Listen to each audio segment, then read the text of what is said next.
তপশিলি কমিশনের যে সুপারিশ আমাদের রাষ্ট্রপতির কাছে, যে পশ্চিমবঙ্গে রাষ্ট্রপতি শাসন জারি করা হোক, এর মধ্যে তো আমি কোনো ভুল খুঁজে পাই না। পশ্চিমবঙ্গে আর কি কি হলে সত্যি সত্যি আমাদের মহামান্য রাষ্ট্রপতি আমাদের এখানে রাষ্ট্রপতি শাসন জারি করবেন? এমন কোনো এরিয়া নেই পশ্চিমবঙ্গে যেখানে কোনো রকম দুরাচার নেই। প্রায় 5-6 জন মন্ত্রী জেলে, কাউন্সিলররা একের পর এক জেলে যাচ্ছেন, যেখানে দেখা যায় সেখানেই দুর্নীতি মানুষের জীবন অতিষ্ঠ করে ফেলেছে। এবং এই আইসিং অন দা কেক বলে না, এই সন্দেশখালির ঘটনা আরো প্রমাণ করে দিল খালি এরা টাকা পয়সা চুরি করেনি, মানুষের বিশেষ করে মহিলাদেরকে নিয়েও এরা খেলা করেছে। এই শাহজাহান শেখ, এই মানে কাকে ছেড়ে কাকে বলবো, কি করলে যে রাষ্ট্রপতি শাসন করা যায় এটা অবশ্যই আমার জানা নেই, কিন্তু আমি একজন সাধারণ মানুষ হিসেবে আমিও রাষ্ট্রপতির কাছে আর্জি জানাই, ম্যাডাম আপনিও দেখুন পশ্চিমবঙ্গে আমরা খুব বিপদে আছি, আমরা খুব বাজে অবস্থায় আছি, এই রাষ্ট্রপতি শাসন করার জন্য যা যা করণীয় আপনি দয়া করে করুন, নাহলে আমাদের কিন্তু ধনে প্রাণে মারা যাবো আমরা।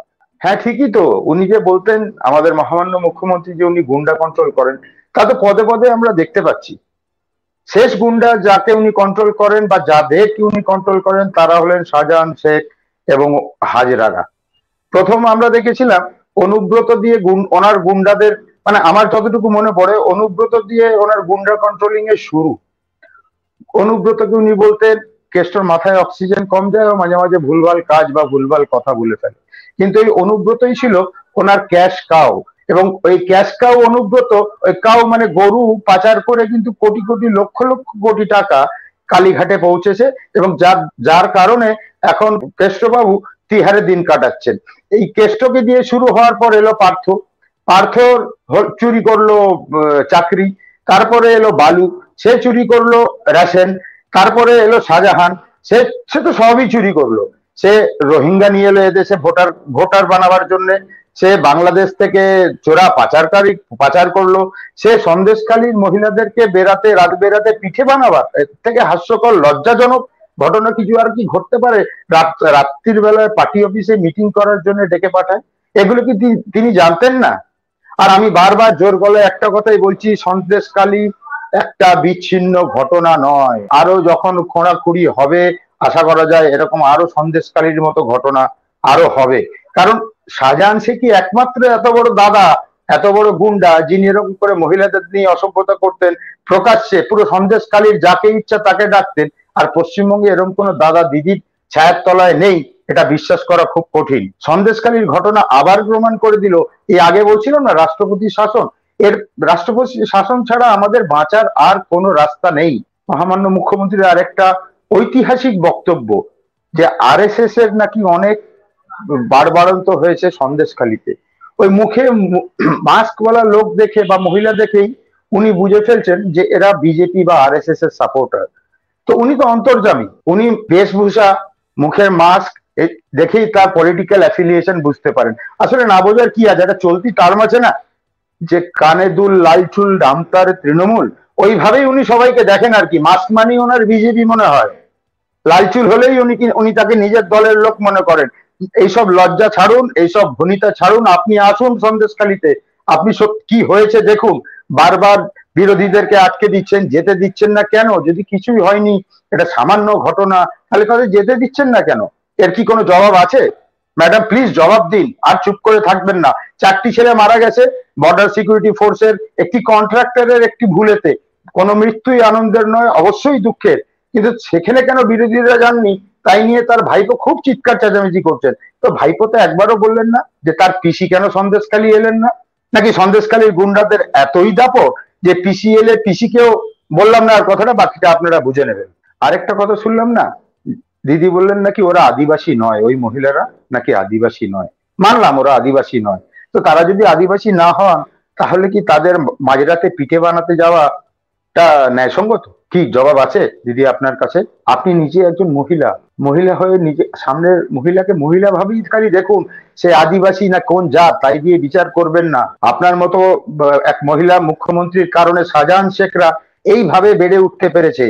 জানি না, এখন না কথা ওঠে যে শাহজাহান শেখের জন্ম নাকি লাল পার্টির হাত ধরে। লালরাও নীলের থেকে কোনো আলাদা ছিল না, কিন্তু লালরা এত সুন্দরভাবে সব ম্যানেজ করেছিল, এগুলো বাইরে আসেনি। আর আপনার না পুরো দলটাই আপনার হাতের বাইরে চলে গেছে।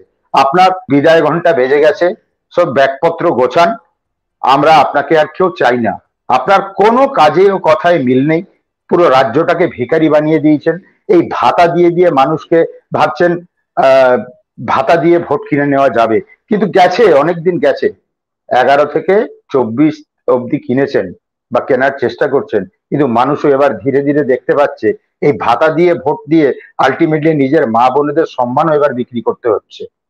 So enough is enough, enough is enough.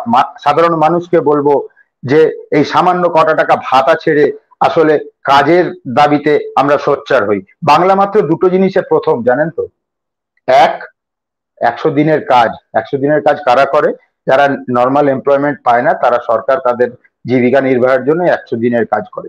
So বাংলায় নর্মাল কাজ, সাধারণ কাজ, সরকারি বেসরকারি কিছু নেই, সেই জন্যই আমরা 100 দিনের কাজে প্রথম। আর আরেকটি কাজে আমরা প্রথম, সেটা হচ্ছে চুরি জোচ্চুরি দুর্নীতিতে। একসময় নাকি বাঙালিদের বলা হতো এরা খুব ইন্টেলিজেন্ট একটি জাত, এরা স্বচ্ছতার প্রতীক। এখন বাংলার বাইরে যে বন্ধু বান্ধবরা থাকেন তারা রীতিমতো হাসি টিটকিরি দেন। এই বাংলাকে লালু রাবড়ির বিহারের থেকেও খারাপ জায়গায় নিয়ে গেছেন। তা না হলে সামনে আসন্ন লোকসভা নির্বাচনে যে বিহারে মাত্র 200+ সেন্ট্রাল সিকিউরিটি ফোর্সের কোম্পানিকে চায় ইলেকশন কমিশন, সেখানে বাংলায় 900-র ওপর সেন্ট্রাল সিকিউরিটি ফোর্সের কে চাওয়া হয়। তো বুঝতে পারছেন তো বাংলা কোথায় নেমে এসছে। তো আসুন আমরা সবাই মিলে রুখে দাঁড়াই।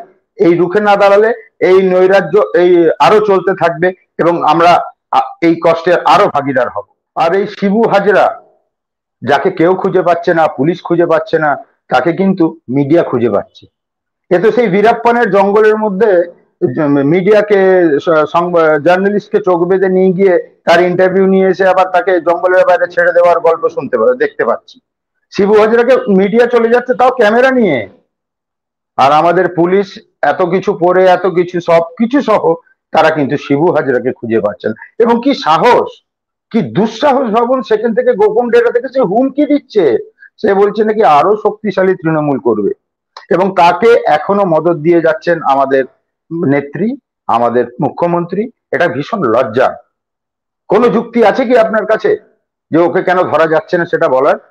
নাকি ওকে ধরা পড়লে যতটুকু উলঙ্গ হওয়া বাকি আছে সেটাও শেষ হয়ে যাবে?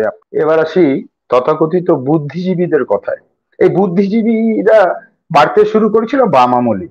কথায় কথায় ন্যাকামি করে তারা মোমবাতি নিয়ে বিভিন্ন রাস্তায় হেঁটে বেড়াতেন সেজে গুজে। তখন ওরা ন্যাশনাল ইস্যুতে কম হাঁটতেন, তখন তারা আন্তর্জাতিক ইস্যুতে তাদের বেশি ব্যথা হতো, এবং কেন্দ্রীয় বঞ্চনা, এই দুটি ব্যথাতে তারা হাঁটতেন। তো যাদের হাঁটতেন, দিদির আমলেও তারা হাঁটা শুরু করলেন। কিন্তু যে ঘটনায় তৃণমূল কংগ্রেস বা এই সরকারের দিকে আঙুল উঠছে, তখন কিন্তু তারা আর মোমবাতি খুঁজে পাচ্ছেন না। এই অপর্ণা সেনরা সিনেমা করলেই তো ভালো করতেন। এই বুদ্ধিজীবী হয়ে সরকারি ভাতার লোভে, যেটা অন্যায় বুঝেও তারা চুপ করে বসে আছেন। লজ্জা লাগে না আপনাদের? যে মানুষ আপনাদেরকে আইডলের জায়গায় বসিয়েছিল আপনার অভিনয় ক্ষমতার জন্য, আজকে তারা আপনাদেরকে গালাগালি দিচ্ছে। কি দরকার ছিল বুদ্ধিজীবী হওয়ার? সিনেমা করেই তো বেশ জীবন কাটছিল। আর এই গায়ক, ওই নচিকেতা, ওর কচিকেতা বার করে দেওয়া উচিত। বাম আমলে নানা রকম গান টান গেয়ে ওরা কি দিয়েছে, নচিকেতা কি দিয়েছে বলুন তো বাঙালিকে? কয়েকটি ভালো ভালো মানে কয়েকটা গান দিয়েছেন, তাই দিয়ে মানুষের পেটের ভাতও মেটেনি, কোনো সমস্যাও মেটেনি। উল্টে উনি পা চাটাতে পিএইচডি করেছেন। প্রথমে লাল পাটির চাটতেন, চাটতে চাটতে দেখতেন যে না, এরা তো আর তো নীল পা চাটতে হবে। এবং পা চাটতে চাটতে এমন জায়গায় গেলেন, ভারতবর্ষ যখন রাম মন্দির নিয়ে পুরো ভারতবর্ষ আবেগে আবেগে লাফাচ্ছে, সেখানে তিনি বলছেন দশরথ কোথায়, রামের জন্ম কি ধর্মতলায় হয়েছিল? এইসব লোককে না রাস্তায় পেলে চাপকানো উচিত, নচিকেতার কচিকেতা বার করে দেওয়া উচিত। এগুলো গায়ক নয়, এগুলো রাজনৈতিক জামা না পরে কিছু রাজনৈতিক দলের হয়ে দালালি করে, এরা দালাল। এদেরকে গায়ক হিসেবে ভাবতেও লজ্জা লাগে। আরেকটা ছিল সুমন, সে তো নিজের নাম পাল্টে ধর্ম পাল্টে এখন বিছানায় শুয়ে আছে, ওটাও আরেকটা দালাল ছিল। এই নচিকেতা তার থেকেও বড় দালাল। এই নচিকেতাদেরকে বয়কট করুন। এরা আমাদের বাংলার কলঙ্ক। এক সময় হয়তো আমরাও ওদের গানের খুব প্রশংসা করেছি, হয়তো হাততালিও দিয়েছি, বাট এদের পেছনে যে অভিসন্ধি ছিল সেটা কিন্তু ধীরে ধীরে সামনে চলে এসছে। So let's boycott Nachiketa, let's boycott this so called অন্য রঙের জামা পরা দিদির পাচাটা দালালদের।